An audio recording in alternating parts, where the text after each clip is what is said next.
Welcome back to In the Garden. I'm joined with our Grange Co-op expert, Kira Zonka, and today we have so much stuff here to talk about pruning. Yes, pruning your fruit trees, which is a great time of year to do it during the winter while the trees are dormant and the leaves are kind of out of your way, so you can see what you're doing a little better.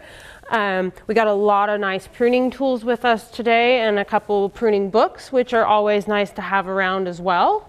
So where do people start with all of this?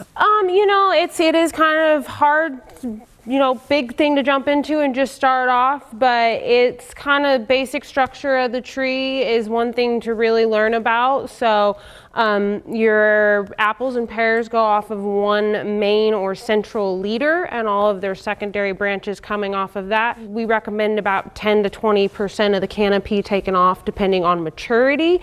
And you're looking to just thin out older dead branches, anything that crisscrosses and is going to cause damage in the long run, and just thin it out a little bit so it has a nice open canopy. So a book might be a great place to start to learn about those trees. Yeah, a book is always a great starting point just to give you some basics, shows you how to cut right. Lots of just really small things that you might overlook without really thinking about it. So once people have learned about how they're going to prune their trees, what materials do they need to grab at their closest Grange Co-op? I always recommend a nice pair of gloves.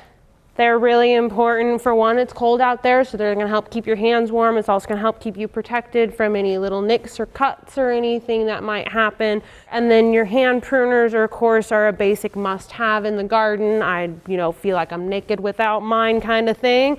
So those are great. And then when you do get to pruning your fruit trees, you have a couple choices when you get into your larger branches, what's going to suit your tree the best, or your needs for pruning the best. Perfect. So tell me a little bit about the difference between all of these larger pruners. Like, what's the difference between this guy and one of these? So the saw hand pruners are really nice because you can get most of your smaller to larger grade limbs standing on the ground without having to get on a ladder or really anything nice. like that. Yeah, which is really nice because it means that you can do it at home when you're by yourself, just knick-knacking around the garden, just like, oh, I want that off here, just let me take that real fast.